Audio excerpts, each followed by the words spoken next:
चलो यार बच्चों, CMA inter group 2 company accounts accounting standard चल रहे थे हमारे। आपको अगर याद आ रहा है तो यो हाय गुड मॉर्निंग। चलो देखो तो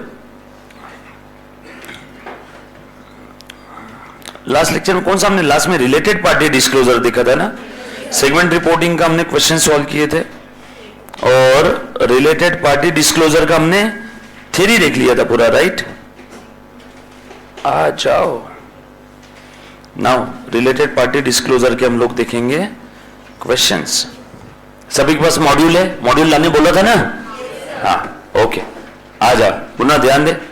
question number 17 related party disclosure का थ्योरी याद आ रहा है ना सभी को? थ्योरी कल अच्छे से देखा था, घर पे रिवाइज किया आपने। सो इस 11, 12, 17 और ये 18 ध्यान दे दो। आ जाओ। Ankur Limited has 2 associate. Okay. Hello. Bankur Limited and Chakor Limited. ठीक है. And owns 25% of the voting power of Bankur Limited and 30% voting power of Chakor Limited. देखो तो जरा डायग्रामेटिक फॉर्म में जल्दी समझ में आएगा। अंकुर लिमिटेड के 2 एसोसिएट है, बकोर चकोर। इसके अंदर में उसका कितना परसेंट वोटिंग पावर है? ए का बी में 25%, ए का सी में 30% वोटिंग पावर है। आगे और पढ़ता हूं, प्लीज ध्यान देना। Would Bankor limited is considered a related party in the financial statement of Chakor limited. बोल रहे बेटा, बोलो यस और नो। क्या ये दोनों रिलेटेड पार्टी है क्या? अरे कैसे बच्चे हो रहे आप लोग, भूल गए कल का। जस्ट बिकॉज ऑफ कॉमन क्या कहते हैं सप्लायर या कॉमन स्टेक होल्डर, क्या वो दोनों रिलेटेड पार्टी हो जाएगी? ये दोनों का पूछा है, क्या कर रहे हो आप लोग? बी और सी आपस में रिलेटेड है क्या? नो। ए और बी रिलेटेड है, ए और सी भी रिलेटेड है, बट बी और सी रिलेटेड नहीं है। Just because of common stakeholder, बराबर है। बी और सी का स्टेक होल्डर कौन है? दोनों का ए है, तो बी और सी क्या रिलेटेड पार्टी हो जाएगी क्या? क्या कर रहे हो बच्चों, है ना, गलती मत होने दो। देखो जरा ध्यान देना। Both Bankor and Chakor Limited are associate of Ankor Limited. Both B and C are the associate of A. Co-associates cannot be regarded as a related party only by virtue of this relationship. A के पास B और C का 25-30% holding है, तो इसका मतलब ये नहीं है कि B और C दोनों रिलेटेड पार्टी हो जाएंगे। A भी रिलेटेड है, A C related, just because of common stakeholder in both the company, वो दोनों भी कंपनी एक दूसरे की रिलेटेड नहीं हो सकती। यह बात B C की चल रही है। डन। उसके बाद एज पर AS 18 associate and joint ventures of the reporting enterprise and investing enterprise in respect of his reporting enterprise is an associate और joint venture are related party. ये सही है, ए और बी रिलेटेड है, ए और सी भी रिलेटेड है, but Bankor limited is not an associate of Chakor. B और सी का आपस में कोई कनेक्शन नहीं है, 1 रुपए का शेयर नहीं, सिग्निफिकेंट इन्फ्लुएंस नहीं, होल्डिंग सब्सिडायरी नहीं, कुछ नहीं, तो कहां से रिलेटेड पार्टी होगी? यस और नो। उसके बाद आगे ना डायरेक्टली ना इनडायरेक्टली, इसीलिए B and C are not related party with each other. कुछ बात समझ में आई? इजी पीजी एकदम। सो पहले क्या लिखना? Fact of the case, applicable provision AS 18 का, just because of common stakeholder in both the companies, such two companies cannot be related party to each other। क्योंकि डायरेक्ट और इनडायरेक्ट किसी भी प्रकार से कोई कंट्रोलिंग नहीं हो रहा है, ना इन्फ्लुएंस है ना कंट्रोल है, इसीलिए वो दोनों एक दूसरे के रिलेटेड नहीं रहेंगे। हाँ ये भी लिख देना, but A B related, A C related, but B C not related. Question number 18 क्या दिया है? Please identify the related parties in respect of all the enterprises mentioned under AS 18. If Momo Limited holds 51% of Yummy Limited. Momo Limited hold 51% of Yummy. Yummy Limited holds 51% of Top Limited. And Tasty Limited holds 49% of Top Limited. मैं जरा सा picture draw करके बताता हूँ, figure जल्दी समझ में आएगी आपको। मोमो के पास क्या है बेटा? यमी का 51% है। सो मोमो होल्डिंग है क्या यमी का? और यमी सब्सिडायरी है क्या मोमो का? Subsidiary of M. यमी के पास 51% है किसका? टॉप का। सो टॉप सब्सिडायरी है क्या ऑफ यमी? और यमी होल्डिंग है क्या of top? H of T, holding of top.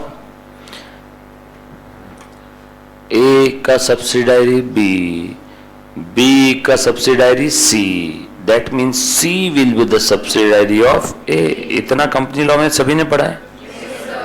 My subsidiaries subsidiary will be my subsidiary, yes और नो? तो यहां पे एम और वाई तो रिलेटेड है, एम और टी भी रिलेटेड है। आगे और क्या बोला है? टेस्टी लिमिटेड होल्ड 49 इन टॉप। सो टॉप में 51 इन्होंने हेल्ड किया था और टॉप में 49% किसके पास है? टेस्टी। सो टॉप में 51 मोमो के, सॉरी यमी के पास, और 51 नहीं 49 किसके पास? टेस्टी के पास। अब बताओ ये टेस्टी का रिलेशन क्या है? बरोबर है, किसकी एसोसिएट? अच्छा, टॉप ये टेस्टी का एसोसिएट है, वेरी गुड। अच्छा, टेस्टी का और एम का, टेस्टी का और वाई का आपस में कोई कनेक्शन है क्या?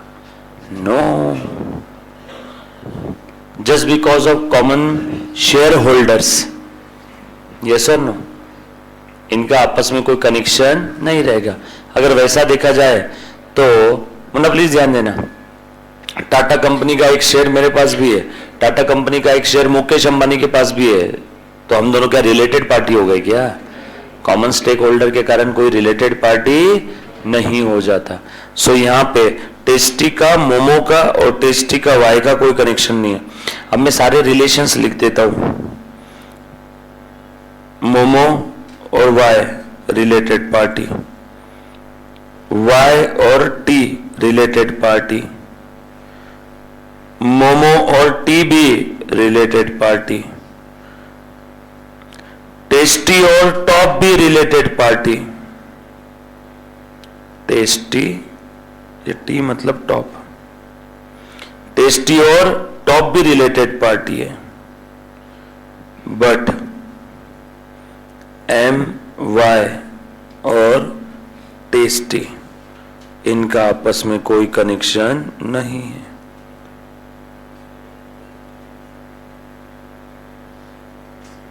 खेल खत्म, क्लियर है? चले आगे।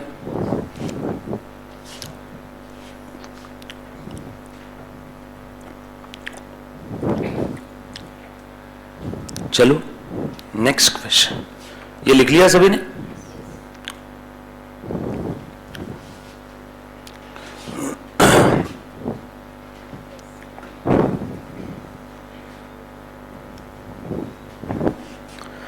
ध्यान दो। State whether the remuneration paid to KMP और नॉन एग्जीक्यूटिव डायरेक्टर और board of director a related party transaction और नॉट। कंपनी अपने बोर्ड ऑफ डायरेक्टर को रेम्यूनरेशन पे कर रही है या कंपनी नॉन एग्जीक्यूटिव डायरेक्टर को रेम्यूनरेशन पे कर रही है, बरोबर ना? मतलब आपस में कंपनी का और बोर्ड ऑफ डायरेक्टर का ट्रांजैक्शन है, तो क्या इस ट्रांजैक्शन की वजह से बोर्ड ऑफ डायरेक्टर कंपनी का रिलेटेड पार्टी हो जाएगा क्या? सेमी यस और नो? सोच समझ के जवाब दो। अगर वैसा देखा जाए तो टाटा कंपनी के फिर 50,000 रिलेटेड पार्टी हो गए, टाटा कंपनी के 50,000 से ऊपर एम्प्लॉइज है। कुछ बात समझ में आई क्या? आप किसी एम्प्लॉय को सैलरी दे रहे हो तो क्या वो आपका एम्प्लॉय रिलेटेड पार्टी हो जाएगा क्या? नो। डन। देखो मुन्ना, ध्यान देना, key managerial person are related party under AS 18। ये तो सही है, KMP रिलेटेड पार्टी है, but not because of the salary. देखो, hence remuneration paid to KMP will be related party requiring disclosure AS 18। But यहां बात KMP की नहीं चल रही, हमने पढ़ते समय नॉन एग्जीक्यूटिव बोला ना बच्चों। हाँ, नॉन एग्जीक्यूटिव, वही तो बोला KMP कहां से आ गया। नॉन एग्जीक्यूटिव डायरेक्टर की बात चल रही है। सर फिर ये ऊपर क्या दिया है? पागल लोग है, ऐसा लिखना चाहिए इन्होंने, अप्लीकेबल प्रोविजन। वही तो बोलो, अचानक क्या आ गया। और ये है फैक्ट ऑफ द केस, इसकी बात चल रही है हमारी, and conclusion. Fact of the case and conclusion. So हमने जो डिस्कस किया वो क्या बोला है? नॉन एग्जीक्यूटिव डायरेक्टर और the board of director are not related party. क्यों रे बेटा ऐसा? एज पर accounting standard interpretation 21। Sir interpretation में क्या बोला है? लिख लो, जस्ट बिकॉज ऑफ सैलरी और remuneration paid to NED NED. क्या होता है NED? नॉन एग्जीक्यूटिव डायरेक्टर और BOD, just because of salary paid to non-executive director or board of director, they will not considered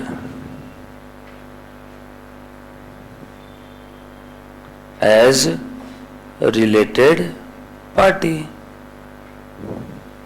अब आपका सवाल, तो सर ये बताओ कब कंसिडर करेंगे रिलेटेड पार्टी? मेरा जवाब ऑलरेडी लास्ट लेक्चर में देखा, there must be control, significant influence. अगर उन दोनों में से कोई देखा क्या हमने लास्ट लेक्चर डायग्राम में? दो ब्रांचेस थी, कंट्रोल और सिग्निफिकेंट इन्फ्लुएंस। ये दोनों में से अगर कुछ भी है तो रिलेटेड है। कुछ बात समझ में आई क्या? सर फिर KMP के बारे में इन्होंने बोला रिलेटेड पार्टी रहेगा यहाँ पे ऊपर में।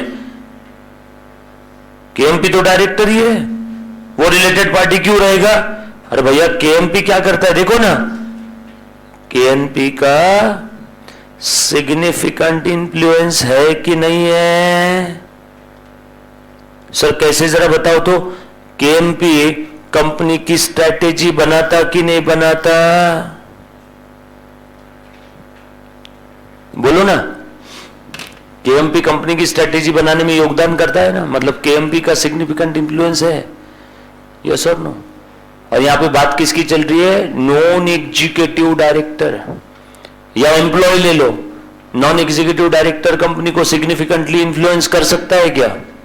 अरे इसीलिए तो नॉन एग्जीक्यूटिव डायरेक्टर है।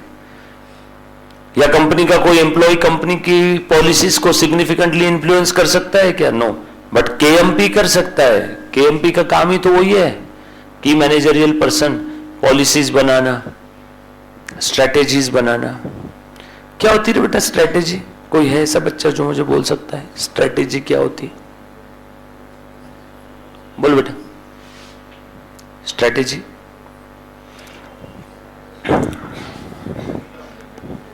बड़े बड़े प्लान जियो ने फ्री में लेके आया बेटा, यस और नो?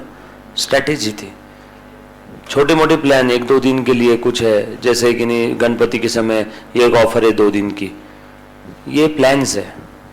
पर जो बड़े बड़े प्लान्स है जिसका कंपनी पे लॉन्ग टर्म में इंपैक्ट आने वाला है, लॉन्गर रेमिफिकेशंस, कॉन्सिक्वेंसेस लंबे पीरियड तक रहेंगे, उनको हम लोग क्या बोलते हैं? स्ट्रेटेजीज। और जो इंसान स्ट्रेटेजी मेकिंग के अंदर में है उसका कंपनी के ऊपर सिग्निफिकेंट इन्फ्लुएंस है, यस और no? Just because of company किसी एम्प्लॉय को सैलरी दे रही है, वो इंसान कंपनी का रिलेटेड पार्टी नहीं बन जाएगा। रिलेटेड पार्टी के लिए ऑलरेडी मैंने लास्ट लेक्चर में AS 18 के अंदर में आपको क्या बताया? कंट्रोल होना जरूरी है, यस और नो? क्लियर? अच्छे ध्यान देना। अच्छा, आपको ये ASI 21 अकाउंटिंग स्टैंडर्ड इंटरप्रिटेशन आपको डिटेल में नहीं है, बरोबर है। अगर होता तो हम लोग डिटेल में देखते हैं। अभी सिर्फ इतना ध्यान रखना, इंटरप्रिटेशंस ये आपको क्या बताते हैं? इंटरप्रिटेशन समय समय पे अकाउंटिंग स्टैंडर्ड बोर्ड आपको देता है। इंटरप्रिटेशंस क्यों आते हैं? जब कभी भी कोई अकाउंटिंग स्टैंडर्ड में लैकून आए, जब कभी भी कोई अकाउंटिंग स्टैंडर्ड में लूप होल्स है, आपको कोई चीज नहीं समझ में आई है ना, तो अकाउंटिंग स्टैंडर्ड बोर्ड आईसीआई का उसके ऊपर क्या इशू करता है? इंटरप्रिटेशंस। जैसे लॉ में क्या आती है? प्रोविजो। लॉ में क्या आते हैं? नोटिफिकेशन। उसी के हिसाब से समय समय पे अकाउंटिंग स्टैंडर्ड्स के क्या आते हैं? इंटरप्रिटेशंस। आपको कोई प्रोविजन या कोई आइटम ठीक से समझाने के लिए उसके ऊपर एक सेपरेटली क्या इशू किया जाता है? इंटरप्रिटेशन। यस और नो? तो सर यहाँ पे हमने क्या ध्यान रखना है? एक चीज ध्यान रखना, केएमपी की मैनेजरियल पर्सन कंपनी के ऊपर सिग्निफिकेंटली इन्फ्लुएंस करता है। कैसे करता है? कंपनी के स्ट्रेटेजिक डिसीजंस के अंदर में उसका एक्टिव पार्टिसिपेशन रहेगा। बरोबर है। नॉन एग्जीक्यूटिव डायरेक्टर को हम लोग सिर्फ सैलरी दे रहे हैं, वो कंपनी की स्ट्रेटेजीज और पॉलिसीज बनाने में एक्टिवली पार्टिसिपेट नहीं करता है। सिर्फ उसको सैलरी दे रहे बोल करके उसको के हम लोग रिलेटेड पार्टी नहीं बना सकते। यस और नो? ये बात समझ में आई? किसी भी बच्चे को इसमें कोई डाउट है तो प्लीज एक बार पहले पूछो। क्लियर? चलो आगे। उसके बाद नाउ इंडियन अकाउंटिंग स्टैंडर्ड जो हमारा 18 है वो इंड एस क्या है बेटा? 24। बरोबर? जो हमारा 18 है वो क्या है? Ind AS 24। क्या बोला यहाँ पे? Objective of this standard is to ensure that the entities financial statement contain the disclosure of necessary to draw attention of the possibility that the financial position and profit and loss have been affected by existence of, बस इतना ध्यान रखना, related party transaction and outstanding balances. भाई साहब क्या बोल रहा है इंड एस 24 के रिलेटेड पार्टी ट्रांजैक्शन और रिलेटेड पार्टी से जो भी कुछ लेना देना बाकी है, इसकी वजह से हमारे फाइनेंशियल पोजीशन पे क्या इंपैक्ट आएगा, बस उससे related necessary disclosure end AS 24 में दिए हुए हैं। बराबर? हमारा एस 18 भी ऐसी बातें बोलता है, इंड एस 24 भी सेम चीज बोल रहा है। आगे scope, this standard be applied in, मुना ध्यान देना, ये स्टैंडर्ड कहां पे अप्लीकेबल है बेटा? Applied in identifying the related party, identifying the outstanding balances, related party का क्या रिलेशनशिप और transactions, identifying the circumstances in which the disclosure of the item in A and B, A और B में जहां जहां disclosure की जरूरत है वो, सो रिलेशनशिप एंड ट्रांजैक्शन को आइडेंटिफाई करना है, आउटस्टैंडिंग बैलेंस को आइडेंटिफाई करना है, डिस्क्लोजर के बारे में जानकारी देगा, and determining the disclosures to be made about those items, किस किस सर्कमस्टेंसेस में डिस्क्लोजर देंगे एंड क्या क्या डिस्क्लोजर देंगे। सर्कमस्टेंसेस लिखो ऐसे, and what disclosure need to B,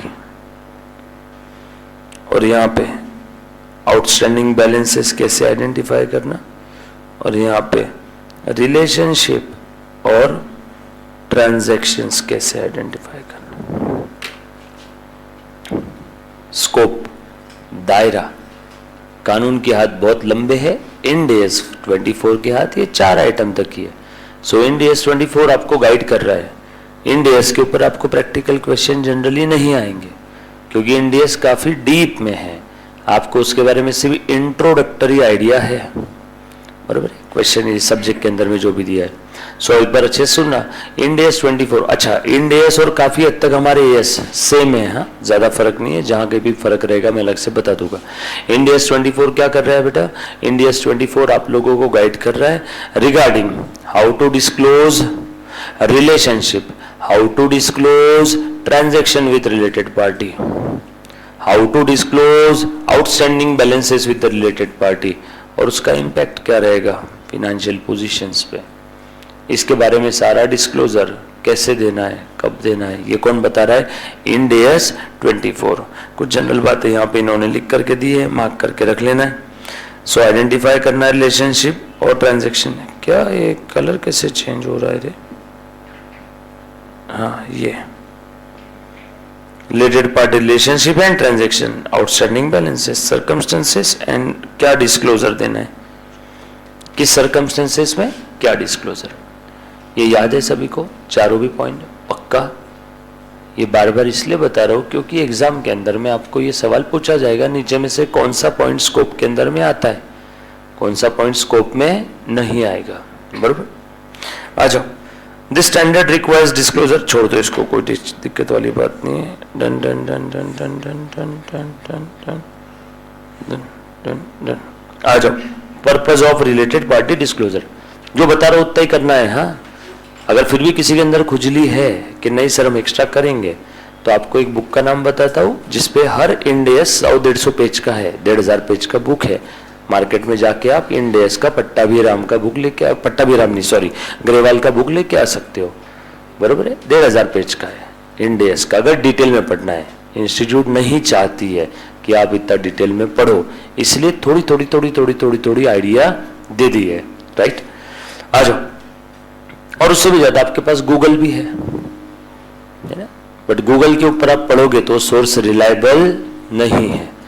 बराबर है, गूगल पे एक ही चीज के लिए 4 फॉर्मूलाज है, कभी अगर समय रहा तो चेक करके देखना। इन्वेंटरी वैल्यूएशन की 10 मेथड्स है, तो गूगल पे जो आता है वो सारी दुनिया को मद्देनजर रखते हुए आता है, मोस्ट सर्च आइटम। और गूगल पे जो भी कुछ आता है वो जरूरी नहीं कि हर बार करेक्ट रहेगा, तो इसीलिए क्या करना है आपने, जो मैं बता रहा हूं उसको एज इट इज फॉलो करना है। बराबर, आ जाओ। So purpose of the related party disclosure, Ind AS 24 क्या बोल रहा है? Related party relationship are normal feature of the commerce and business. अच्छा, मुझे एक बात बताओ, मेरा एक छोटा सा सवाल है। मैं फ्रीक्वेंटली फ्लाई करता हूं इंडिगो एयरलाइन में, फ्रीक्वेंटली, साल में 25-30 बार, तो क्या मैं इंडिगो एयरलाइन का रिलेटेड पार्टी हो गया क्या? यस और नो? नो। मेरे पास रिलायंस का जियो का सिम कार्ड है, मेरा जियो के साथ अच्छा खासा लेन देन बाकी है, बैलेंसेस पोस्टपेड है, पिछले 2-3 महीने से बिल नहीं भरा, आउटस्टैंडिंग बैलेंस है मेरा जियो के बुक में डेटर बोल के और मेरे बुक में क्रेडिटर बोल के आउटस्टैंडिंग बैलेंस है। क्या मैं जियो का रिलेटेड पार्टी हो गया क्या?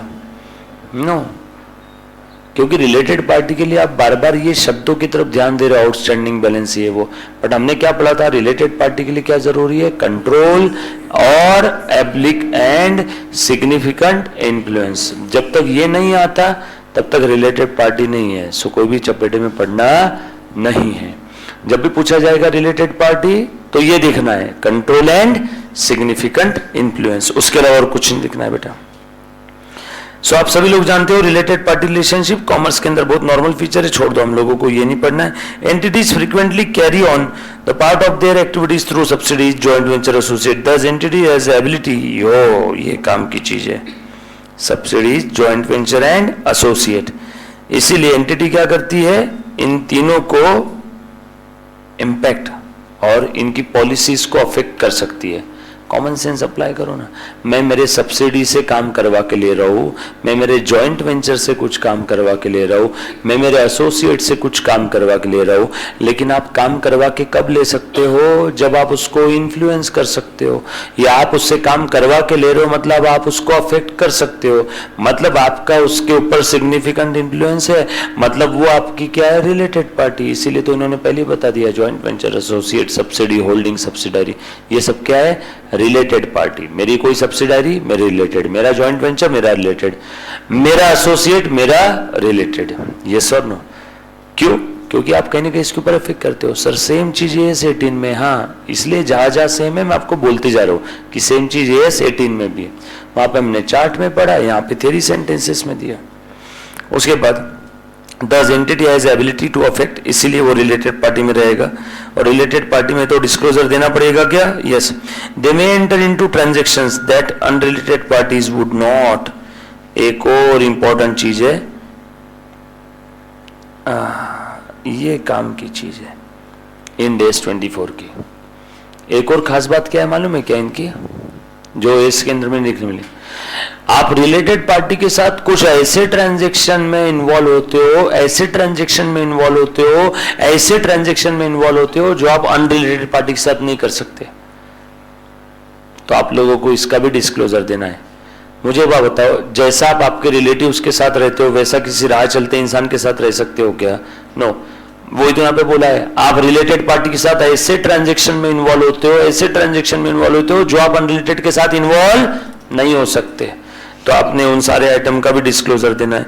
अल्सो ट्रांजैक्शन के साथ, also transactions between the related party may not be made at the same amount as between the unrelated party. भाई साहब ये भी जरूरी बात बोल दी, अमाउंट भी सेम नहीं रहेगा। हो सकता है अनरिलेटेड पार्टी को आप अलग प्राइस में माल दो, रिलेटेड पार्टी को अलग प्राइस में माल दो। तो ये कुछ खास बातें, ये फीचर है, आपको समझ में आ जाएंगे। S24 में अलग से दिया है, ये 18 के अंदर में नहीं है। कौन सी दो बातें बोलिए बेटा? आप रिलेटेड के साथ ऐसे डील करते हो, ऐसे डील करते हो जैसे आप अनरिलेटेड के साथ डील नहीं करोगे, और अमाउंट भी अलग अलग रहेगा दोनों का। ये सुनो। उसके बाद प्रॉफिट और loss on the financial position of the entity may be affected by related party relationship even if related party transaction do not occur. भाई साहब, mere existence of relationship may be sufficient to affect the transaction the entities with the other party। अब तो इन्होंने बहुत बड़ी बात बोल दी, ये भी 18 के अंदर आपको देखने नहीं मिलेगी, ध्यान देना। क्या बोला है? सिर्फ एक कंपनी का किसी दूसरे कंपनी के साथ रिलेटेड पार्टी वाला रिलेशन है, ए और बी दोनों एक दूसरे की रिलेटेड पार्टी है, ए और बी का आपस में कोई ट्रांजैक्शन नहीं हुआ, ए और बी का आपस में कोई ट्रांजैक्शन नहीं हुआ, बट फिर भी ए बी के प्रॉफिट के ऊपर इंपैक्ट कर सकता है। Even if no transactions happens और no transaction takes place between the related party, but फिर भी ए बी के प्रॉफिट के ऊपर या ऑपरेटिंग रिजल्ट के ऊपर या फाइनेंशियल पोजीशन के ऊपर इंपैक्ट कर सकता है क्या? यस। कैसे कर सकता है जरा बताओ तो? 3 सेकंड का समय, 1 2 3, नहीं, पॉलिसीज चेंज करके। अरे बाबा, इन्वेंट्री वैल्यूएशन एट कॉस्ट और एनआरवी विचओवर इज ओवर करना चाहिए, विचओवर इज लोअर करना चाहिए था।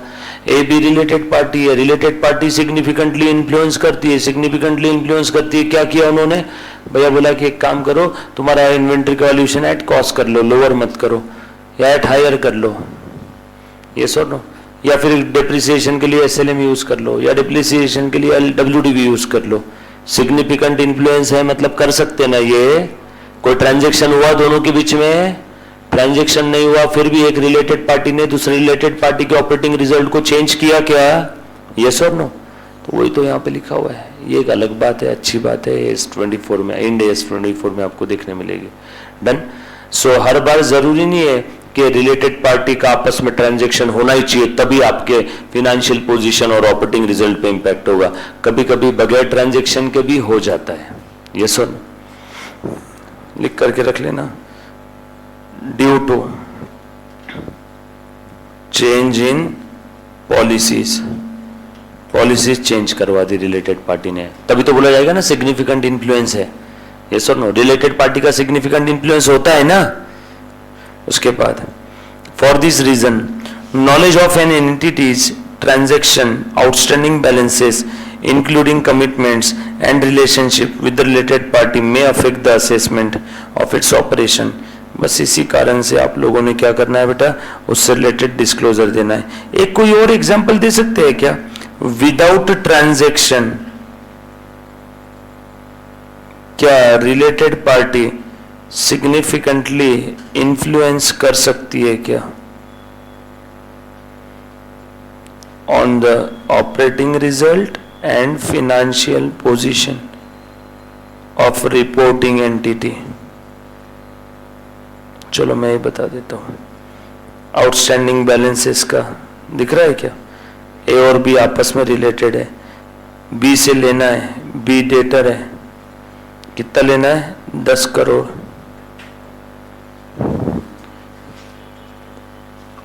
बी बोल रहा है मेरी हालत खराब है, मैं नहीं दे पाऊंगा 10 करोड़ रुपए।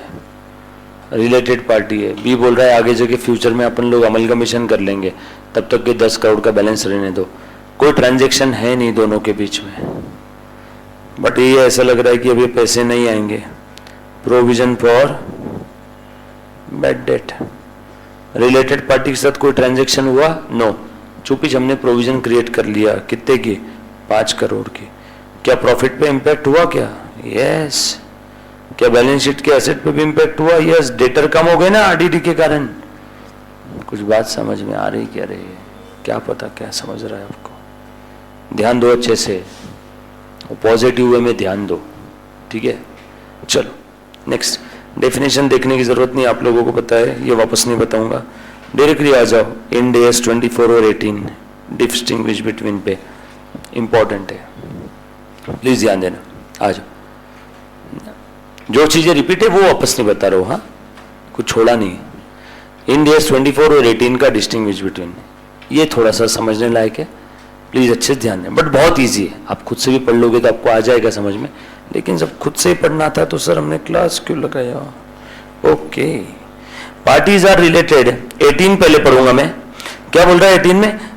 पार्टीज को रिलेटेड बोलेंगे कब? If at any time during the reporting period one party controls और एक्सरसाइज सिग्निफिकेंट इन्फ्लुएंस। कल से यही तो पढ़ रहे हैं, कंट्रोल इन्फ्लुएंस एंड ऑब्लिक और, या तो दोनों में से कोई एक पार्टी दूसरे पार्टी को कंट्रोल कर सकती है या सिग्निफिकेंटली इन्फ्लुएंस कर सकती है, तो हम लोग क्या बोलेंगे बेटा?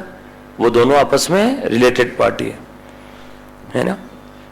बट कंट्रोल कैसा और इन्फ्लुएंस कैसा? इन टेकिंग द फाइनेंशियल और ऑपरेटिंग डिसीजन।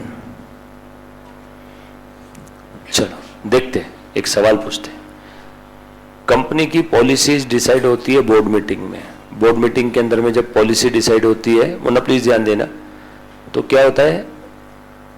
लिफ्ट के अंदर में जो बैठा हुआ लिफ्टमैन है ना, जो लिफ्ट में बैठे बैठे खाली पीली ऐसी हंसते रहता है, पॉलिसी डिसाइड करते समय उस लिफ्टमैन को बुलाया जाता है और वो बैठ जाएगा मीटिंग में आकर के, और अगर उससे कुछ पूछा गया तो पॉलिसी डिसाइड करने में कंट्रीब्यूट करता है।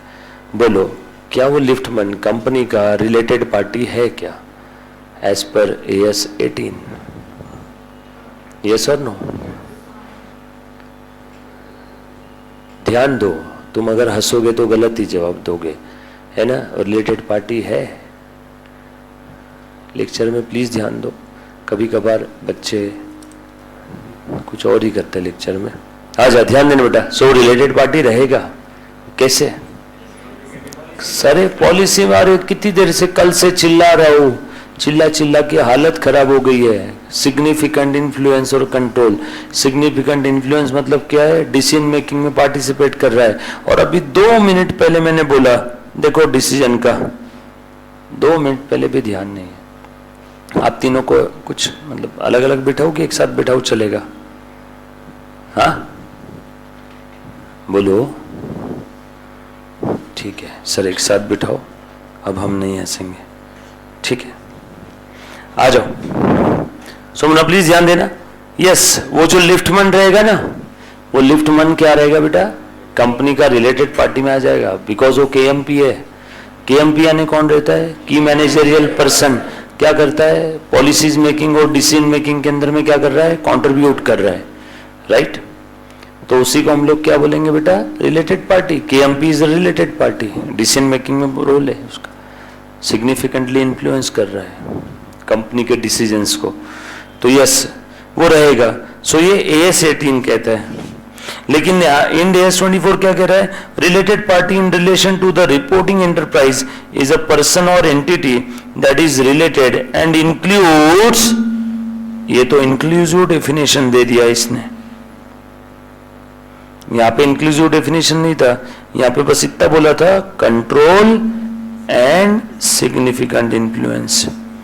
यहां पे बोल रहा है कि in relation to reporting entity is a person और entity and that is related, entity that is related and includes, inclusive है, a person or a close member of that person's family if that person has a control, joint control, significant influence over the reporting enterprise or is a member of key management personnel of their reporting enterprise or a parent of the reporting enterprise. भाई साहब लो थोड़ा सा detail में समझो इसको, क्या बोला इसने? इंड AS 24 कहता है कि कोई भी पार्टी रिलेटेड पार्टी कब रहेगी बेटा? जब कभी भी, ना प्लीज ध्यान देना, कोई पर्सन या कोई एंटिटी है ना, जो क्या है? रिलेटेड टू द कंपनी है। कैसे? अगर उसका कंपनी के ऊपर, company reporting enterprise, significant influence है या कंपनी के ऊपर कंट्रोल है या जॉइंट कंट्रोल है। मेरा किसी कंपनी के ऊपर जॉइंट कंट्रोल है मतलब क्या? रिलेटेड पार्टी के साथ मिलके या फिर हम दो लोग मिलके उस कंपनी को कंट्रोल कर रहे हैं और हम दोनों आपस में रिलेटिव्स है, फैमिली मेंबर है। लिखा है ना शब्द यहां पे, जॉइंट कंट्रोल है, बरोबर?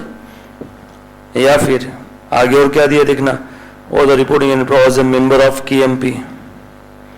KMP है इस केस में, या फिर इस रिलेटेड पार्टी का फैमिली मेंबर है।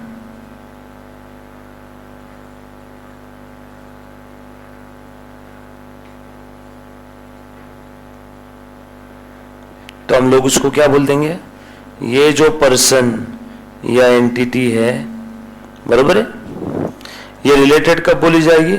जब इसका इन्फ्लुएंस है, कंट्रोल है, या फिर किसी के साथ मिलकर कंट्रोल कर रहा है, या ये खुद KMP है, या फिर इस रिलेटेड पार्टी का फैमिली मेंबर है, तो सब रिलेटेड पार्टी में आ जाएंगे। आगे इतना ही नहीं, ये सारी चीजें related to holding company, related to joint venture, related to associate, related to subsidiary, चारों के लिए एप्लीकेबल। मतलब कितनी ब्रॉड डेफिनेशन दे दिया है, कुछ देखा है आपने? इसीलिए तो मैंने आपको एक बार बताया था कि अकाउंटिंग स्टैंडर्ड ये लोकल रूल बेस है और इंड AS ये प्रिंसिपल बेस्ड है। अकाउंटिंग स्टैंडर्ड रूल्स और फ्रेमवर्क बेस्ड है कि ये रूल है, बस ऐसे ही करो, but Ind AS broad vision है, ये प्रिंसिपल बेस्ड है। मुझे नहीं लगता कि कोई रिलेटेड पार्टी अगर कहीं कुछ चांसेस है होने के, है ना, तो एक बार का AS से तो बच जाएगा। AS के अंदर में क्या है? मेरा कंपनी के ऊपर कंट्रोल नहीं है, मेरा कंपनी के ऊपर सिग्निफिकेंट इन्फ्लुएंस नहीं है, लेकिन मेरे फैमिली मेंबर में किसी का है, तो मैं AS में तो बच गया, लेकिन इंड AS में मैं भी रिलेटेड पार्टी बच जाऊं। यस और नो? इंड AS में मैं भी रिलेटेड पार्टी बन जाऊंगा। ये बात समझ में आई सभी को? सिंपल है। नेक्स्ट आगे बोला है, close member of the person are the persons defined in the relative under the Companies Act 2013। Close member of that family, close member, आपने कंपनी एक्ट 2013 के अंदर में रिलेटिव का डेफिनेशन बोला है ना, बस वही डेफिनेशन यहां पे एप्लीकेबल है।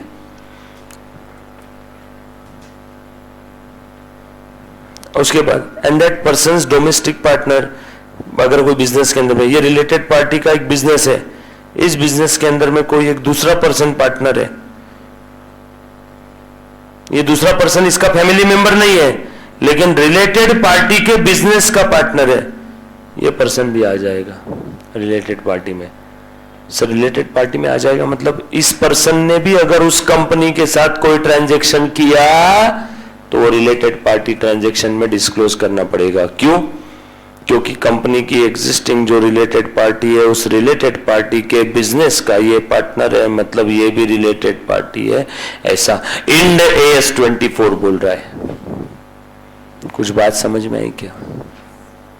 बराबर है। कंपनी की जो एग्जिस्टिंग रिलेटेड पार्टी है उस रिलेटेड पार्टी के बिजनेस का ये पार्टनर है, तो ये जो पार्टनर है ये भी अगर कंपनी के साथ कोई ट्रांजैक्शन कर रहा है, इसका आउटस्टैंडिंग बैलेंस है, तो इसको भी हम लोग रिलेटेड पार्टी ट्रांजैक्शंस में ले लेंगे इन AS 24 के। AS 18 में नहीं आएगा वो, AS 18 में नहीं आएगा, इन AS में आएगा। AS 18 तो बहुत इजी है। AS 18 बोलता है ओनली रिलेटिव, और ये क्या बोल रहा है, रिलेटिव प्लस उसके बिजनेस का जो पार्टनर है, और पर्सन, स्पाउस और children, spouse husband wife, children and dependent of the person और स्पाउस। राह चलते हमने किसी को उठा करके हमने अडॉप्ट कर लिया, अब वो हमारा बायोलॉजिकल सन नहीं है, अडॉप्ट कर लिया, वो हम पे डिपेंडेंट है। हम किसी कंपनी में रिलेटेड पार्टी है तो वो जो हम पे डिपेंडेंट है वो भी उस कंपनी में रिलेटेड पार्टी हो जाएगा। ऐसा मैं नहीं बोल रहा हूँ, इंड AS 24 बोल रहा है। AS 18 में ऐसा कुछ नहीं है। AS 18 बोलता है only relative and the close member has not been mention in the yes. तो ये क्या बोलता है, देखो only relative and close member not mention. सीधा सीधा बोल तो ना यार, close member not related party, जबरदस्ती तकते रहते, ओनली यही रहेंगे रिलेटेड पार्टी। उसके बाद related party includes the post employment benefit plans for the benefit of the employee of the reporting entity और any entity that is related party of the reporting entity. क्या है बेटा, includes post employment benefit plan, मतलब क्या है बेटा, बताओ तो। एनीबॉडी, लॉ टैक्स पढ़ा है आपने, पेंशन, हाँ ठीक है, और कुछ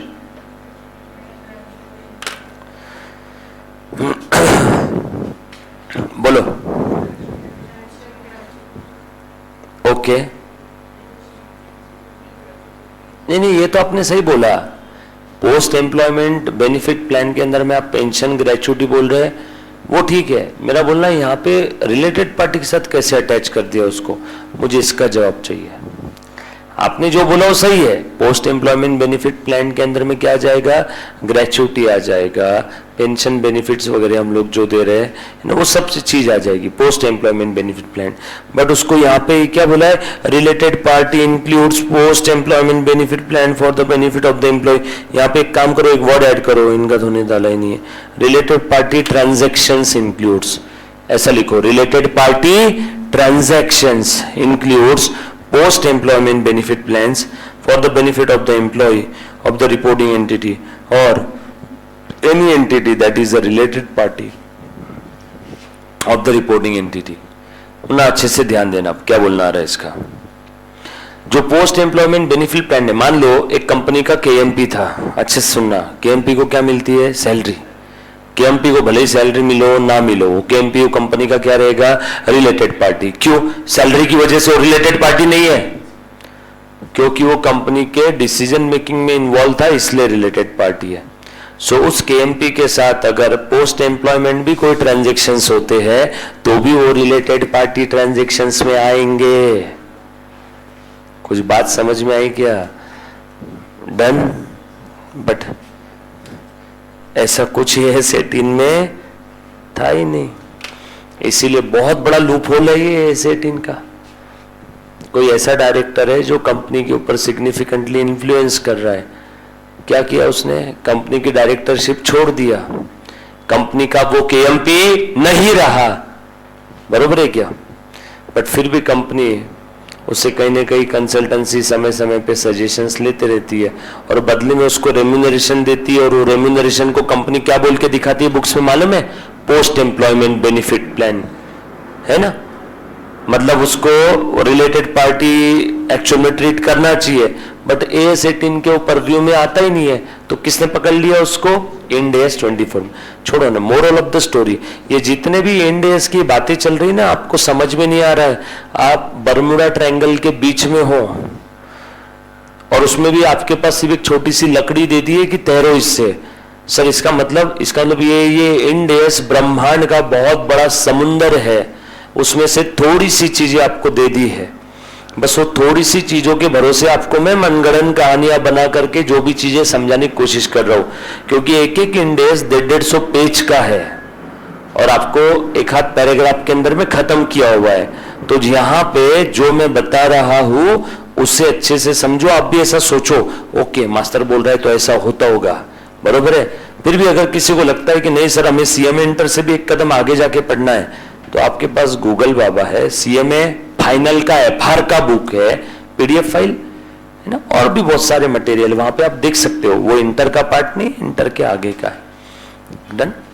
क्योंकि जब मैं एक इंडेस पढ़ाता हूं तो एक इंडेस को 9 दिन लगते, कम से कम 8 से 9 दिन एक इंड एएस को, 2 घंटा रोज, 18 घंटे का एक इंडेस है।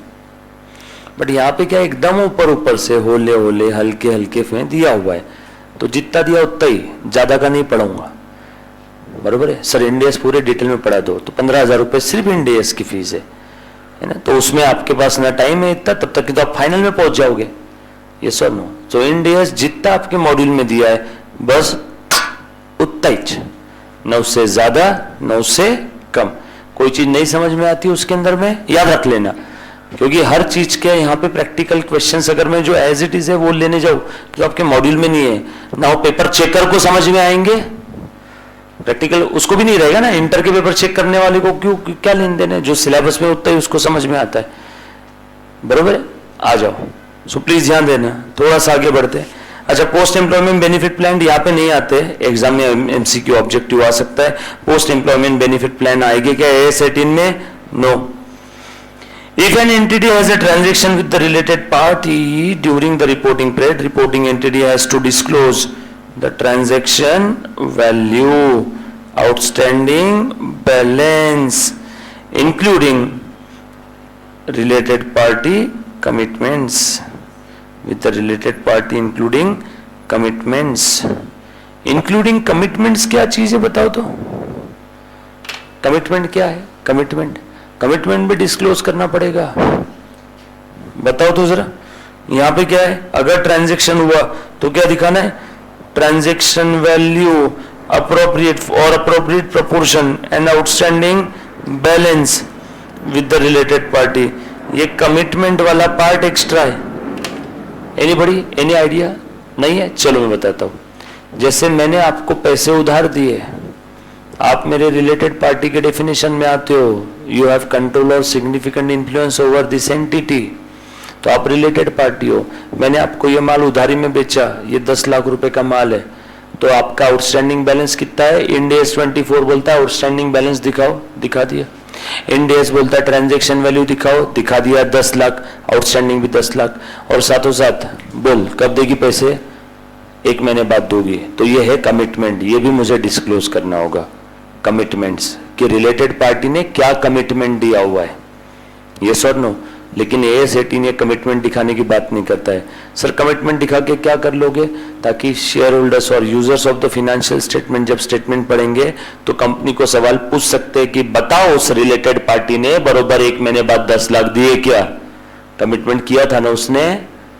तुम तो तुम्हारे रिलेटेड पार्टी को 1 महीने की जगह 1 साल का क्रेडिट दे रहे हो। पैसा तुम्हारे बाप का है, पब्लिक का पैसा है। रिलेटेड पार्टी को बहुत ज्यादा छूट दे दी आपने। 1 महीने का कमिटमेंट किया था ना, आया क्या पैसा उससे? नहीं आया। क्यों नहीं आया? इसीलिए रिलेटेड पार्टी के किए हुए कमिटमेंट भी डिस्क्लोज करने के लिए कहता है कौन? Ind AS 24। बट ऐसे कोई डिस्क्लोजर एएस 18 में नहीं है। यहाँ पे 1, 2 और 3, एएस 18 में 1 और 2। कुछ बात समझ में आई?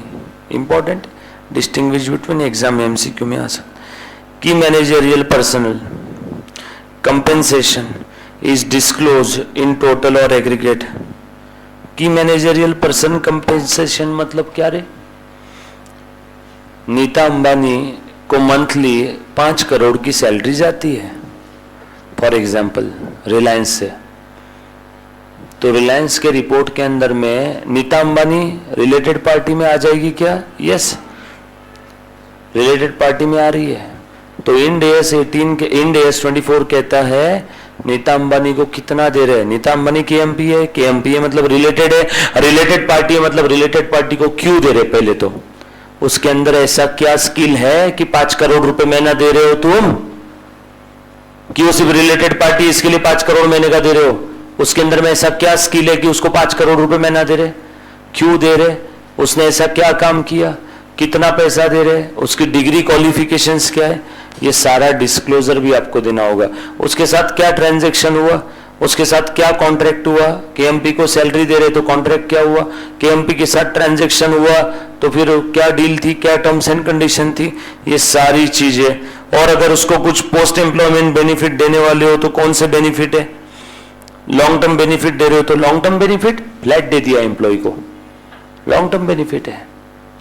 पोस्ट एम्प्लॉयमेंट बेनिफिट ग्रेचुइटी के नाम पे उसको आधा किलो सोना दे दिया, as a matter of gratitude gift देते हैं हम हमारे एम्प्लॉय को, बराबर है क्या। तो एक post employment benefit, long term. Terminating benefit क्या है, वो एम्प्लॉय जॉब छोड़ के जा रहा था केएमपी, तो उसको जॉब छोड़ते समय एक साथ 10-20 लाख रुपए का चेक दे दिया, टर्मिनेशन बेनिफिट। वीआरएस, अरे वीआरएस पता है ना सभी को, voluntary retirement scheme. Share based payment भी दिया।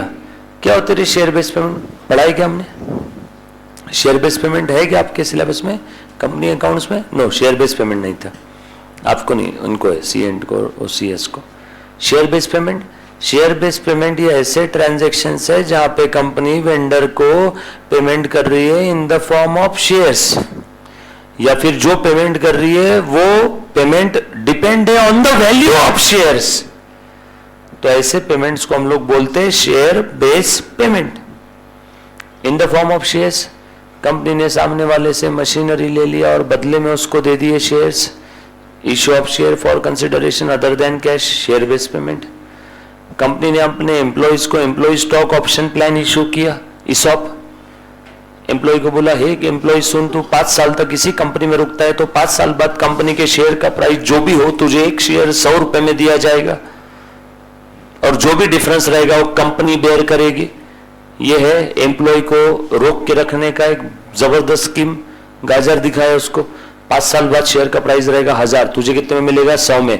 900 का फायदा है, हर एक एम्प्लॉय को 1000 शेयर्स मिलेंगे, यानी कितने का, 9 लाख का फायदा। तो एम्प्लॉय 5 साल तक कंपनी छोड़ के नहीं जाता, किस चक्कर में, ESOP के चक्कर में, एम्प्लॉय स्टॉक ऑप्शन प्लान। तो यहां पे भी हम लोग एम्प्लॉय को पेमेंट कर रहे हैं किस फॉर्म में, शेयर्स के फॉर्म में। कितने का, 900 का। फॉर एग्जाम्पल 5 साल बाद शेयर का प्राइस 1000 है, एम्प्लॉय से कितना ले रहे, सिर्फ 100। 900 किसने बेयर की है, कंपनी ने। तो ये सब है in the form of shares. तो इस टाइप का कोई शेयर्स के फॉर्म में अगर आपने पेमेंट केएमपी को किया होगा during the particular reporting period, चलो इज्जतदारी और ईमानदारी से डिस्क्लोजर दो। और यहां पे इतना डिस्क्लोजर नहीं है, total compensation to KMP is disclose in aggregate except in the cases where separate disclosure is more appropriate। लो यहाँ पे तो मैनेजमेंट के हाथ में छोड़ दिया, अगर आपको लगता है कि सेपरेट डिस्क्लोजर देना जरूरी है तो दे देना, अदरवाइज आपने जो भी कंपेंसेशन पे किया टोटल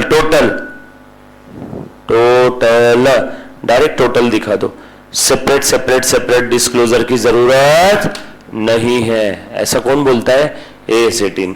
हाँ, अगर आपको लगता है कि सेपरेट डिस्क्लोजर देना चाहिए दे देना, ऐसा किसी को लगता है क्या, कोई खुद से होके उड़ता हुआ तीर अपने सर पे लेगा क्या, ये सर नो। तो इसीलिए कंपलसरी नहीं है AS 18 में, लेकिन इंड AS 24 में आपको सेपरेटली डिस्क्लोजर देना पड़ेगा केएमपी को कौन से सर्विस के लिए, कौन से रीजन के लिए, कितना शेयर्स के फॉर्म में या कितना कैश के फॉर्म में या कितनी चेक के फॉर्म में पेमेंट किया, ये सर नो।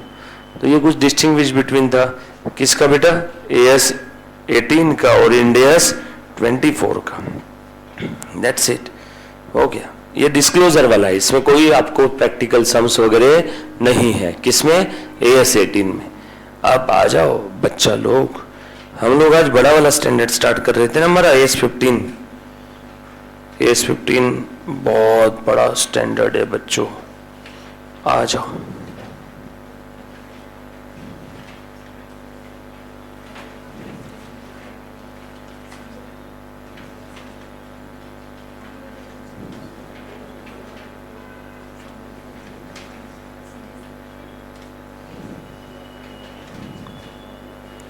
फिफ्टीन स्टार्ट करूं या 16 कर दूं, सर 15 ही कर देते हैं, बड़ा वाला स्टैंडर्ड पहले, जो आपकी मर्जी। क्या तारीख है आज की, 7 तारीख है, तो हम लोग एक काम करेंगे 16 करेंगे, लॉजिक नहीं बताऊंगा इसका, आ जाओ, अब अच्छे से ध्यान देना सब लोग। 16 आ जाओ, ध्यान दो रे बच्चों, प्लीज ध्यान दो।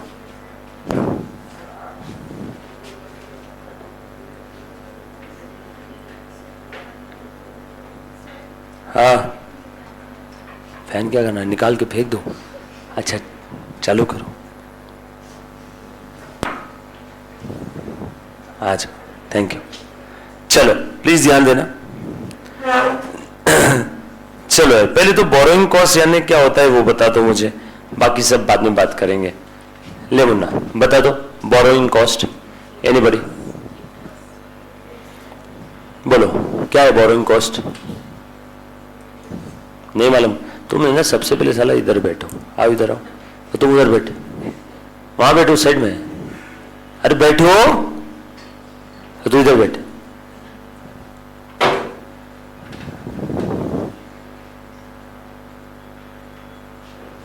सब उधर। हाँ अब बताओ बोरोइंग कॉस्ट यानी क्या? अपनी अपनी कला का प्रदर्शन करो। अब अरे मैं बोल रहा हूँ कला का प्रदर्शन करो, ये पेन घुमा रही है बच्ची। बोलो, फोन रख दो अंदर। कौन सा? अच्छा ये वाला चार्ट, नहीं कोई काम नहीं, मैं स्क्रीन पे दिखाऊंगा अभी। चलो बोलो बोरोइंग कॉस्ट यानी क्या? तू बोल। नहीं मालूम? वेरी गुड, बिल्कुल सही बोल रही है बच्ची। हाँ तू बोल। और इंटरेस्ट, इसने बोला इंटरेस्ट, ये बोल रही है और इंटरेस्ट। ठीक है सही बोला आपने, ठीक है। इंटरेस्ट और भी है बोरोइंग कॉस्ट। लोन लेने के लिए आप काफी बार है ना किसी ब्रोकर या किसी कमीशन एजेंट के पास जाते हो, वो बोलता है लोन का 1% मेरी फीस रहेगी। अगेन बोरोइंग कॉस्ट, यस और नो बोल सकते हैं ना। उसके बाद बैंकों वालों ने प्रोसेसिंग फीस लगाई। आपने कभी घर के लिए, किसी प्रॉपर्टी के लिए या कार के लिए लोन लिया होगा, 2 व्हीलर के लिए लोन लिया होगा, देखा कहीं सुना होगा, पढ़ा होगा। तो बैंक वाले क्या करते हैं? प्रोसेसिंग फीस लगाते हैं, स्टैम्प ड्यूटी चार्जेस लगाते हैं। ये सब क्या है बेटा? आपका बोरोइंग कॉस्ट, यस और नो। प्रोसेसिंग फी, लोन का आधा टका, लोन का 1% प्रोसेसिंग फी, भयंकर होते हैं चार्जेस से। इतना लेना चाहिए। सोचो 100 करोड़ का लोन है तो प्रोसेसिंग फी कितना हो गया? आधा %, 50 लाख रुपए। 100 करोड़ का आधा %, 50 लाख रुपए प्रोसेसिंग फीस लेती है बैंक। ये कंसल्टेंट लेते हैं लोन का आधा टका, 1%। जैसे कि नहीं, मेरा प्रोजेक्ट फाइनेंस का काम है, मैंने लाइफ के अंदर में ज्यादा लोन नहीं करवाए, कुछ 2-3 ही लोन करवाए, बट लोन का 0.75% में फीस लेता हूँ। अगर किसी को जैसे वाटर बॉटल का प्लान डालना है कहीं पे, है ना, तो उसके लिए बैंक से फाइनेंस करवा के चाहिए, तो बैंक ऐसी फाइनेंस नहीं देती है। बैंक क्या बोलती है कि लाओ प्रोजेक्ट रिपोर्ट बना के लेके आओ, पहले तुम कितना कमाओगे, कितना सेल करोगे, कितना खर्चा है, तो हम उस हिसाब से लोन देंगे। तो भैया इसको वाटर बॉटल का प्लान डालना है, ये तो है अनपढ़ गवार आदमी, इसको मालूम नहीं क्या करते। ये बोला है कि हरीश भाई अपने को ये बिस्लरी के पानी का प्लान डालना है, इतना इतना खर्चा लग रहा है, मुझे बैंक से लोन दिलवा दो। मतलब ठीक है, मैं सब में करवा के देता हूँ। लोन का 1.5% मेरी फीस रहेगी। लोन का अमाउंट कम है ना। मैंने बोला कितने का लोन चाहिए? बोले 15 करोड़ का, 20 करोड़ का। मतलब 20 करोड़ का 1.5% मेरी फीस है। तो उसने बोला ओके डन। उसने बोला 1.5 ही तो % है, तो 20 करोड़ का 1.5% कितना हो गया बेटा? 20 करोड़ का 1% 20 लाख, 20 करोड़ का आधा %, 10 लाख, 1.5% 30 लाख। 30 लाख रुपए मेरी प्रोसेसिंग फी। मैंने क्या बनाया? एक प्रोजेक्ट रिपोर्ट बनाया। प्रोजेक्ट रिपोर्ट बनाया और इसका प्रोफाइल अटैच किया। ये इंसान अच्छा है, इसके पास इतनी इतनी की प्रॉपर्टी है, जमींदार है, बहुत बड़ा लैंडलॉर्ड है, और ये आपकी EMI दे सकता है। नहीं दिया तो इसकी चड्डी बनियान भी बेच के आप पैसा ले सकते हो। नहीं मुझे देना पड़ता है। बैंकों को किस चीज की चिंता रहती है? मेरा EMI भरेगा कि नहीं भरेगा। तो मैंने वो प्रूफ करके दे दिया। प्रोजेक्ट रिपोर्ट बनाया, मेरा CA का स्टैंप लगाया, सब कुछ ऑथेंटिकेट दिया, बैंक में सबमिट किया, मैनेजर को 5-10 लाख रुपए खिलाए और इसका लोन सैंक्शन करवा के ले लिया। बदले में मॉर्गेज भी रखवाया इसकी जमीन। मॉर्गेज रखा तो बैंक तो जल्दी दे देती ना। बैंक वालों ने प्रोसेसिंग फी ली 1%, 20 लाख। मैंने प्रोसेसिंग फी ली 1.5%, 30 लाख। 30 और 20 कितना हो गया? 50 लाख। बोरोइंग कॉस्ट है उसकी, मजाक नहीं रहती बोरोइंग कॉस्ट। ऐसी प्रोजेक्ट फाइनेंस वाले तूफान छापते हैं क्या? सोचो कंपनी को 1000 करोड़ का लोन चाहिए, उसमें अगर 0.4% भी फीस है, हाँ सोचो ना, 10,000 करोड़ का लोन चाहिए और प्रोसेसिंग फीस कितनी है, या फिर अपनी कंसल्टेंसी फीस कितनी है? 0.4%। बराबर। ये जो बड़े बड़े वकील लोग रहते, कंसल्टेंट रहते, ये जो इन्वॉल्व है, केस इन्वॉल्व में जो अमाउंट इन्वॉल्व है उसके परसेंटेज पे फीस लेते हैं। तो अब यहाँ पे लोन के ऊपर जो भी आपने commission, brokerage charges, stamp duty fees, processing fees, जो भी कुछ दिया वो सब क्या है? Borrowing cost. So borrowing cost का आपको मतलब तो समझ में आया होगा। बेसिकली स्टैंडर्ड क्या कर रहा है? आपको अकाउंटिंग ट्रीटमेंट प्रोवाइड कर रहा है related to borrowing cost. But borrowing cost कौन सी? अच्छे से ध्यान देना, कौन सी borrowing cost? Borrowing cost related to qualified asset. Borrowing cost related to qualified asset या क्वालिफाइंग एसेट। अब आपका सवाल, सर मतलब सारी बोरोइंग कॉस्ट के बारे में नहीं बताता ये? नो, सिर्फ क्वालिफाइंग एसेट की बोरोइंग कॉस्ट के बारे में ट्रीटमेंट बताता है। क्वालिफाइंग एसेट की बोरोइंग कॉस्ट को हमें क्या करना है? कैपिटलाइज करना है। सर सब साइड में रखो, बोरोइंग कॉस्ट का मतलब समझ में आ गया, हमें बस इतना बता दो क्वालिफाइंग एसेट यानी क्या? ऐसी एसेट जिसको बन के तैयार होने में या रेडी फॉर यूज या ready for its intended use के लिए मोर देन 12 मंथ्स का समय लगता है, उस एसेट को हम लोग क्या बोलते हैं? Qualifying asset. मैं मार्केट में गया और एक मशीनरी खरीद के लेके आ गया और रेडी फॉर यूज है, क्या वो क्वालिफाइंग एसेट है क्या? नो, मशीनरी रेडीमेड है, रेडी फॉर यूज है, खरीदते ही तुरंत के तुरंत मैंने यूज करना स्टार्ट कर दिया, वो क्वालिफाइंग एसेट नहीं है।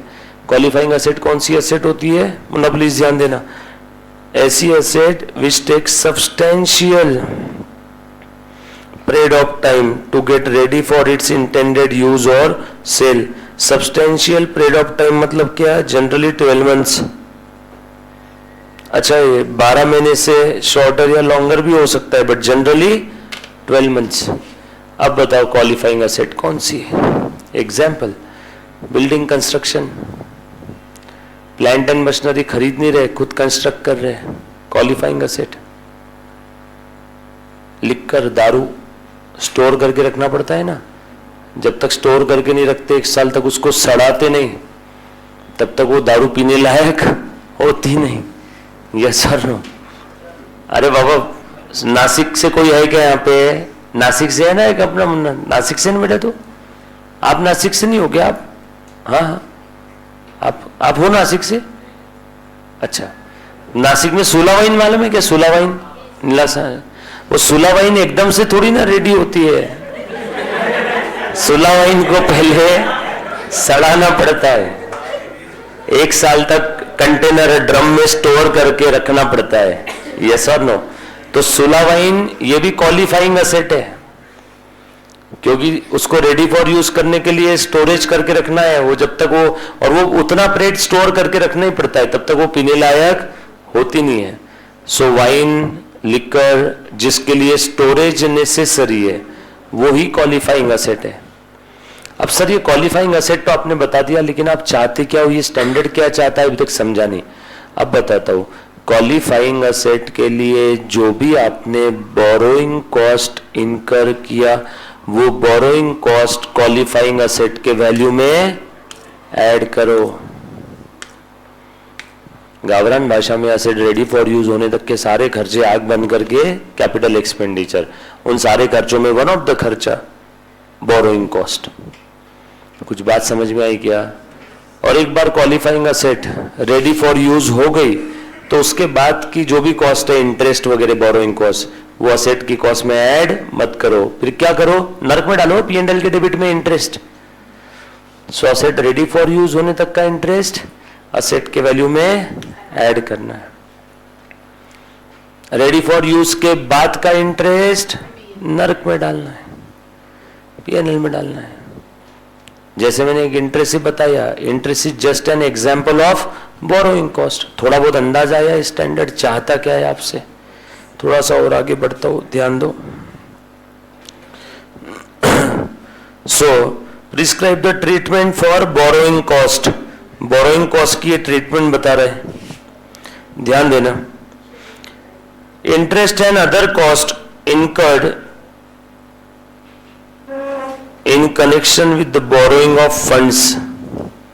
फंड्स जो हमने बोरो किया उससे कनेक्शन में हमने कुछ तो कॉस्ट इनकर किया। मैंने अभी तो थोड़ी देर पहले बताया, stamp duty charges, processing fee, consultancy charges, brokerage, commission, बरोबर है ना? ये सारे चार्जेस है कि नहीं? फंड्स को बोरो करने के लिए चार्जेस लगते हैं। तो ये चार्जेस जिस फंड्स को बोरो करने के लिए हमने यूज किए या इनकर किए, ये चार्जेस जिस फंड्स को बोरो करने के लिए हमने इनकर किए, अगर वो फंड्स क्वालिफाइंग असेट के लिए अगर मैं यूज कर रहा हूं तो ये चार्जेस क्वालिफाइंग असेट के कॉस्ट में ऐड हो जाएंगे। नहीं समझा आप लोगों को? मैंने 100 करोड़ रुपए उधार लिए, 100 करोड़ रुपए उधार लेने के लिए मुझे चार्जेस लग गए 1 करोड़ रुपए, और वो 100 करोड़ में से मैंने 60 करोड़ रुपीस क्वालिफाइंग असेट के लिए लगाए, बचे हुए 40 करोड़ मेरे बिजनेस के डे टू डे खर्चों के लिए लगाए।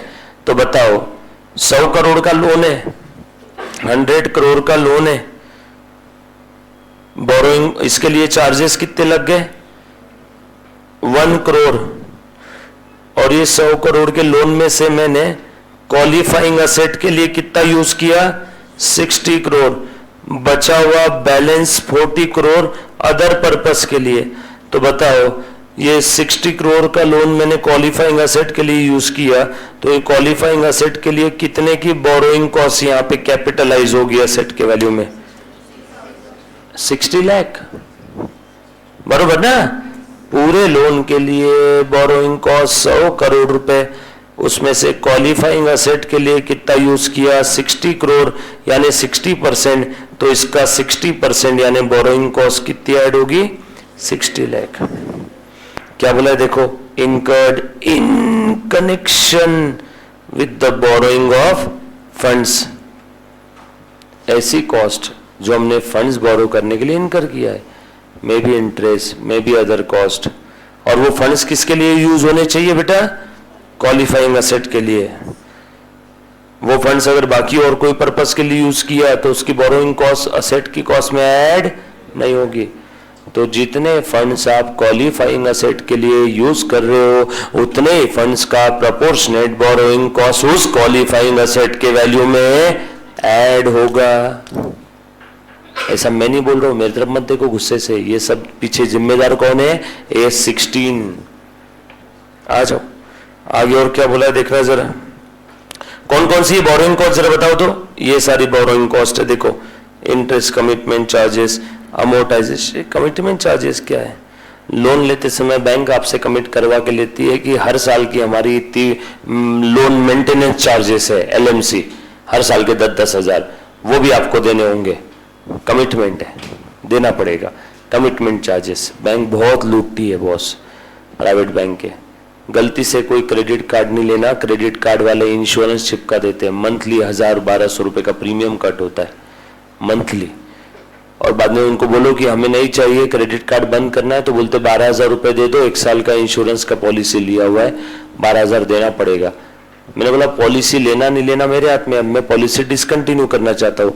नहीं, बोले सर आपने टर्म्स एंड कंडीशन एक्सेप्ट की थी, आप पॉलिसी अगर 20 से बंद करोगे तो आपको बैलेंस, उस 12 मंथ का बैलेंस प्रीमियम देना पड़ेगा। बताओ, ये कमिटमेंट चार्जेस ही है, आपको पता भी नहीं चला, आपसे कमिटमेंट ले लिया। यस और नो? सो ये भी आपने जो इनकर किया है, commitment charges, interest, other cost, या amortisation of discount and premium on loan. ये क्या चीज है? लोन लिया है आपने, लोन लिया, डिबेंचर इशू किया, debenture issued is a loan ना, डिबेंचर इशू किया आपने, लोन लिया, डिबेंचर इशू किया, 100 का 20% प्रीमियम पे। बोलो प्रीमियम कितना है बेटा? 20 का। ये प्रीमियम भी आपकी कॉस्ट ही है, ये प्रीमियम भी आपकी कॉस्ट ही है। आपने डिबेंचर होल्डर को बोला कि भैया 5 साल बाद 100 के बदले तुझे 120 दूंगा, तब कहां जाके उसने आपको पैसे उधार दिए ना, तो आपकी कॉस्ट ही है कि नहीं है? प्रीमियम। और डिस्काउंट कॉस्ट कैसे हुआ सर? डिस्काउंट कॉस्ट कम है, प्रीमियम कॉस्ट प्लस है, डिस्काउंट कॉस्ट माइनस है। यस और नो? अगर मिल रहा है तो माइनस करेंगे, प्रीमियम पे कर रहे हैं तो प्लस कर देंगे कॉस्ट में, डिस्काउंट मिल रहा है तो कॉस्ट से माइनस कर देंगे, अमोर्टाइज करना पड़ेगा ना हमें। तो ये भी हमारी बोरोइंग कॉस्ट का एग्जांपल है, डिस्काउंट और प्रीमियम ऑन लोन्स। उसके बाद amortisation of ancillary cost, ancillary incidental cost. Other cost, उसके इर्द गिर्द जो लगती है हम लोगों को, लोन फंड्स बोरो करने के लिए कुछ एंसिलियरी कॉस्ट लगती है। सर एंसिलियरी कॉस्ट गवर्नमेंट की फीस, आप कभी प्रॉपर्टी के लिए लोन लेना, बीच में सरकार भी अपनी टांग अड़ाती है। तुम जो बैंक से लोन ले रहे हो तो तुम्हारा लोन का एग्रीमेंट बन रहा है, और वो एग्रीमेंट की वैल्यू तभी रहेगी जब आप उस लोन एग्रीमेंट को गवर्नमेंट के पास जाके फ्रैंकिंग करवाओगे। तो फ्रैंकिंग चार्जेस और कितने रहते मालूम है क्या? 50-50 हजार रुपए एंसिलियरी कॉस्ट। मतलब सरकार को स्टैम्प ड्यूटी दो ही दो, प्रॉपर्टी का 7%, 1 करोड़ की प्रॉपर्टी तो 7 लाख स्टैम्प ड्यूटी दो, 50,000 के फ्रैंकिंग चार्जेस दो। समझ में आया क्या? तो वो भी रिलेटेड टू लोन। लोन लिया तो लोन एग्रीमेंट बना। लोन एग्रीमेंट की वैल्यू कब है? जब वो लोन एग्रीमेंट आपने गवर्नमेंट के पास रजिस्टर्ड करवाया। यस और नो? तो एंसिलियरी कॉस्ट है, बहुत सारी कॉस्ट होती है। Lease finance charges. Sir lease finance का और लोन का क्या संबंध?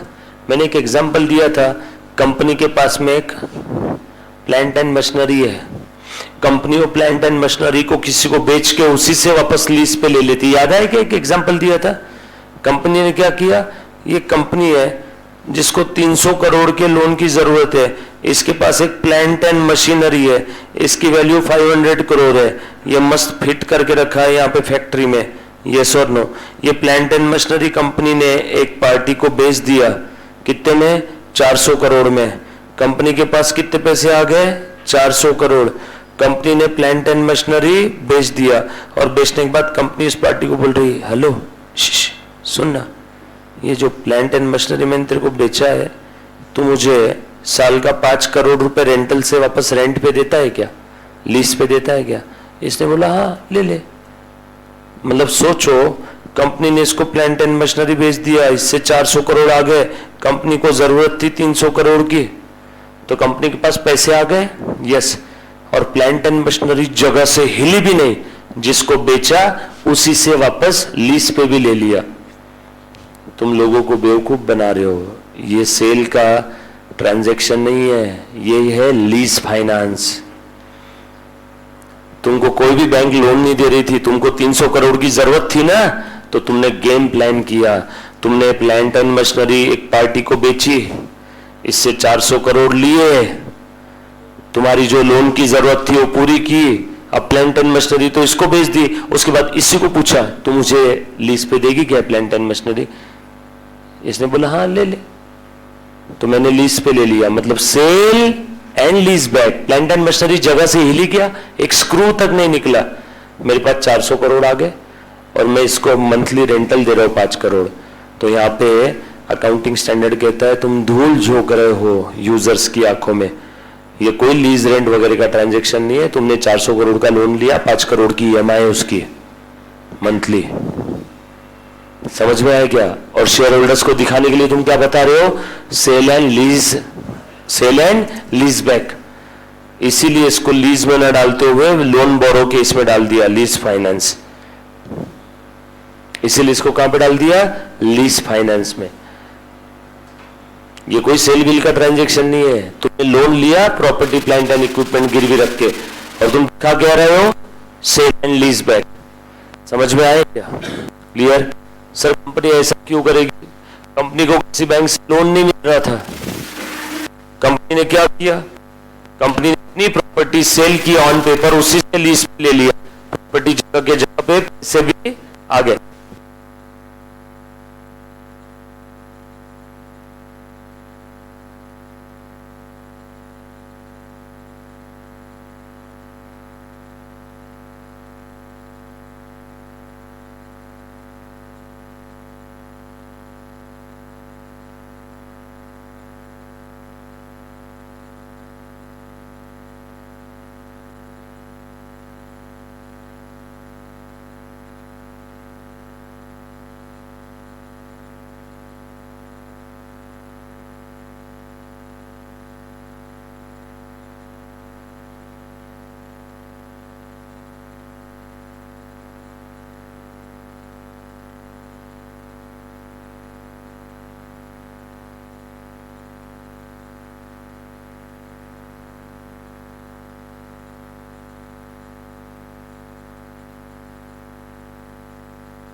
अरे ओके ना, बैठ जाओ, बैठना है तो। जब बातें कर रहे हो इसके लिए मैंने बिठाया, और कोई कारण नहीं था। इच्छा है तो कंपलसरी नहीं है, अलग बैठना है। तुमको लग रहा है कि नहीं नहीं सर उसकी गलती थी इसलिए मैं बात कर रही थी, तो अलग बैठो। दोस्ती है तो साथ में बैठ जाओ। अच्छा दोस्ती है, चल ध्यान देना बेटा। So lease finance charges, lease finance ये दिखने के लिए लीज का ट्रांजैक्शन है, एक्चुअल में तुमने क्या करवाया, तुमने उससे पैसे उधार लिए, क्योंकि प्रॉपर्टी बेची रही थी तो प्रॉपर्टी यहां से हिल जाती थी ना। नहीं सर प्रॉपर्टी तो वापस लीज पे ले लिया ना आपने, बेच के लीज पे लेना कहां से, किस सेंस का सौदा है। आपको पैसों की जरूरत थी इसलिए आपने दिखाने के लिए ऐसा दिखाया कि sale and lease back, actual में लोन का ट्रांजेक्शन है, तो तुम इसको लोन बोल के दिखाओ, और इसके लिए जो भी चार्जेस लगे हैं ना वो बोरोइंग कॉस्ट के अंदर में ही आपको लेना होगा। यस और नो। नहीं तो कुछ बच्चे सोचते होंगे ना सर आपने बोला था पैसे उधार लिए उससे रिलेटेड चार्जेस, ये तो लीज है। सो आपको असलियत समझ में आई, लीज सिर्फ दिखाने के लिए है, भेड़िए की खाल में शेर छुपा हुआ है। यस और नो। सो लीज सिर्फ दिखाने के लिए, एक्चुअल में क्या करवाया मालूम है क्या है, फाइनेंस करवाया आपने, उधार लिया पैसा। और देखना ऐसे ट्रांजैक्शन के अंदर में ना थोड़े समय बाद वो प्रॉपर्टी वापस खरीद लेते हैं और उनका पैसा दे देते हैं, मतलब वो लोन वापस दे दिया समझ लो। ये sir exchange difference relating to the foreign currency borrowings, foreign currency में भी बट कहां पे, बोरोइंग से रिलेटेड एक्सचेंज डिफरेंस, ये तो हमने ऑलरेडी देखा था क्या। सेम ट्रीटमेंट है, सेम ट्रीटमेंट। यस और नो, डोंट वरी यहां पे वापस आएगा। अब इसी ये समझ लो कि स्टैंडर्ड आपको किस सेंस में और किस सिनारियो में गाइड कर रहा है, बस किस सेंस में और किस किस सिनारियो में, उतना ही समझना है। आ जाओ, अब यहां पे दो टाइप हो सकता है, funds borrows specifically for that asset, या फिर फंड बोरो किए जनरली। अरे मैंने थोड़ी देर पहले एग्जांपल दिया था ना, 100 करोड़ रुपए का बोरोइंग है, उसमें से 60 करोड़ ये असेट के लिए यूज हुआ, बचे हुए 40 करोड़ और अलग अलग पर्पस के लिए यूज हुआ। तो ये जो 100 करोड़ का बोरोइंग है ये स्पेसिफिक है कि जनरल है, जनरल है। जब ऐसा बोला जाएगा कि इसी असेट के लिए इतना लोन लिया तो ये हो गया स्पेसिफिक बोरोइंग। जब एक लोन में से 4-5 जगह यूज कर रहे हैं हम लोग तो वो है जनरल बोरोइंग। कुछ बात समझ में आई क्या। तो जनरल बोरोइंग है तो कॉमन सेंस प्रोपोर्शनेट वे में करेंगे, यस और नो। और स्पेसिफिक बोरोइंग है तो उस बोरोइंग से रिलेटेड जो भी आपकी कॉस्ट रहेगी वो बोरोइंग कॉस्ट हम लोग क्या करेंगे, कैपिटलाइज कर लेंगे। डन। बाकी इसके बारे में और भी काफी सारी इंफॉर्मेशन है, वो हम लोग देखेंगे टुमारो।